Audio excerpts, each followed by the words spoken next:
दहेज नहीं तो शादी नहीं। करुणा बेटिया, तो अब तक तैयार नहीं हुई? बस हो रही हूँ पिताजी। ये लीजिए, आपका कुर्ता सी दिया है। पिताजी, आप एक नया कुर्ता सिलवा लीजिए ना। कितनी बार एक ही कुर्ता सी कर पहनते रहेंगे। गरीब रामदास अपने कुर्ते की ठेकरी को निहारते हुए उसे पहन लेता है।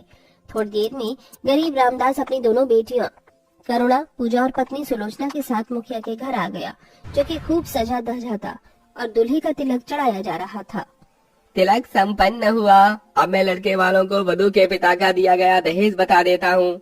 11 किलो सोना, 21 किलो चांदी, फर्नीचर का सामान, गाड़ी, फल, मिठाइयाँ और 10 लाख रुपए नकद दिया गया है। क्या बात है मुखिया जी, आपने तो बेटी को दहेज में बहुत कुछ दिया है। ये सुनकर अमीर मुखिया मुझे ऐठते हुए ताऊ से बोला, अरे पंडित जी, बेटी दे रहा हूँ तो दहेज तो देना ही था। इतना सब दिया गया दहेज देखकर गरीब रामदास मन ही मन चिंता से भर जाता है। मुखिया जी ने अपनी बेटी को कितना सारा दहेज दिया है। कल को मुझे भी तो अपनी करुणा की शादी करनी है, पर खुद को बेच भी दूंगा तो भी मैं गरीब अपनी बिटिया को इतना दहेज नहीं दे पाऊंगा। दहेज एक ऐसी खोखली रीत है जिसमें शादी की आड़ में लड़के वाले किसी सौदागर की तरह अपना लोभ लालच रखते हैं, जिसमें एक बाबुल का मन व्यथा में रहता है। फिर घर आकर रामदास ने कहा, सुलोचना, हमारी करुणा भी बड़ी हो गई है, हमें भी इसके हाथ पीले कर देने चाहिए। ये सुनकर करुणा की आंखें नम हो जाती हैं। लेकिन पिताजी, मेरा सपना आईपीएस बनने का है। आप दोनों क्यों मेरी शादी इतनी जल्दी करवाना चाहते हो? कहते कहते करुणा फुट फुट कर रोने लगी। देख रही हो सुलोचना, ये तो अभी से रोई जा रही है करुणा। बिटिया पराया धन होती है, उन्हें एक न एक दिन तो ब्याह कर अपने घर जाना ही होता है। यही तो इस दुनिया की रीति है। और बिटिया, रही बात तेरे पढ़ने की, तो हम लड़के वालों से बात कर लेंगे। अब रामदास रिश्ते ढूंढने लगता है और एक दिन एक परिवार करुणा को देखने आता है। बूढ़ा रामदास अपनी झोपड़ी को उनके लिए सजाता है। आइए आइए भाई साहब, मेरे गरीब खाने में आपका स्वागत है। पूजा बिटिया, जाकर देख दीदी तैयार हुई? जी पिताजी। सुलोचना, नाश्ता पानी लेकर आओ। जी लाई। रामदास जी, ये मेरी पत्नी कादम्बरी और ये मेरा इकलौता बेटा कुंदन है। अभी LLB पढ़ रहा है। घर द्वार नौकर चाकर सब है घर में। असल में जो बातें दीनानाथ रामदास को कह रहा था, वो असल में अपनी पत्नी के सिखावे में झूठ मूठ की फीका लोची कर रहा था। तभी करुणा अपनी माँ की बड़ी पुरानी बनारसी साड़ी पहनी, माथे पर एक बिंदी लगाई, सादगी में आई। जी लीजिए, आगे मेरी बिटिया करुणा। कहते हैं ना, ईश्वर भले बेटियां एक गरीब के घर ही देता है, मगर साथ में उसे रंग रूप भी रज रज के देता है। करुणा का गोरा दूधिया रंग रूप और तीखे नैन नक्श देखकर कादम्बरी ने कहा, भाई साहब, हमें आपकी बेटी पसंद है, ये रिश्ता पक्का। तभी हिचकते हुए गरीब पिता बोला, तो आप लोगों की दहेज की क्या मांग है? हमारी तरफ से कोई मांग नहीं है, जो तुम्हें ठीक लगे वो दे देना। दहेज से मना करते देखकर कादम्बरी ने दांत पीस लिए। जाने कैसा भोला दासपति है मेरा, मुंह फाड़कर फट से मना कर दिया, दहेज नहीं चाहिए। समधन जी, समधी जी, आप लोगों ने भले कुछ नहीं मांगा, मगर हमसे जितना होगा हम देंगे। रिश्ता पक्का हो गया। अब रामदास कड़ी मेहनत करने लगा। जो भी काम उसे मिलता वो कर लेता, फिर चाहे सड़क पर झाड़ू लगाने का हो या फिर बोरी ढोना।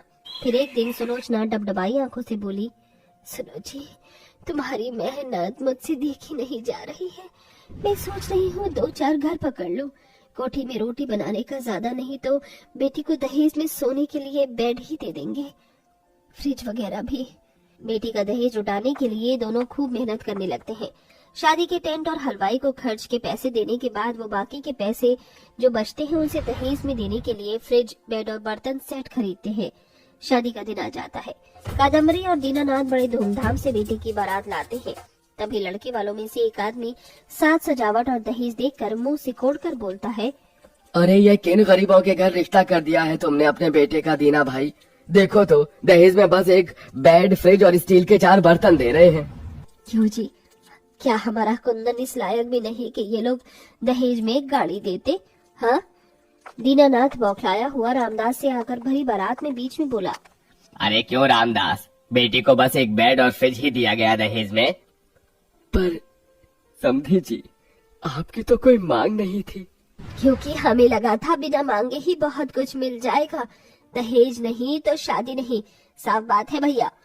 ये सुनकर रामदास ने पगड़ी उतारकर लड़के वालों के पैरों में रख दी। ऐसा मत कीजिए, एक दहेज के लिए ये रिश्ता मत तोड़िए। करुणा किसी गूंगे की तरह पिता का अपमान होते हुए देख रही थी। लड़के वाले उस गरीब पिता की पगड़ी कुचल कर शादी तोड़कर चले जाते हैं। मंडप की धधकती अग्नि को देखकर करुणा ने कसम खाते हुए कहा, मुझे सौगंध नहीं सकने की, इस समाज को मैं दहेज प्रथा से मुक्त करके रहूंगी। मैं आईपीएस बनूंगी बाबा। करुणा की शादी टूट जाने की वजह से सारा समाज रामदास पर थू थू करता है। अरे देखो देखो कैसा बाप है, बेटी की शादी में दहेज भी न दे सका, लड़के वाले बारात लौट कर ले जा रहे हैं। अरे थू है ऐसे बाप पर। रामदास भरी मंडप में गिरकर फूट फूट कर रोने लगा। अपने गरीब पिता के बहते हुए आंसू को देखकर करुणा का मन चित्कार करने लगा। वहीं करुणा इस कदर ठुकराए जाने के बाद वो दिन रात आईपीएस की पढ़ाई किया करती है। बेटिया, तुझे जितना पढ़ना है तू उतना पढ़, आईपीएस बन। अब मुझे समाज और दुनिया की सोच के कुछ नहीं पड़ी, क्योंकि तुझे समाज की बेटियों को दहेज में झुलसने से बचाना है मेरे बच्चे। अपने पिता की इन बातों ने करुणा के टूटे मन और जख्म को भी भर दिया और उसके जज्बे को और भी मजबूत कर दिया। वो धीरे धीरे अपने मुकाम की तरफ बढ़ती गई। वो रात रात भर जाग कर पढ़ती और आखिरकार वो एक आईपीएस बनकर उभरी। बेटी को वर्दी में देखकर सुलोचना रामदास की आंखें डबडबा गई। देखो सुलोचना, हमारी बिटिया पुलिस बन गई। हाँ जी, मुझे तो अपनी आंखों पर विश्वास नहीं हो रहा है कि हमारी करुणा खाकी वर्दी में हमारी आंखों के सामने खड़ी है। तभी करुणा का फोन बज उठा। Yes inspector. हाँ, तुम पहुंचो, मैं बस आ रही हूँ। करुणा पुलिस जीप में बैठकर एक स्थान पर पहुंचती है जहाँ शादी चल रही थी और लड़के का पिता दीनानाथ ही गरीब लड़की वालों को दहेज के लिए भरे समाज में अपमानित कर रहा था।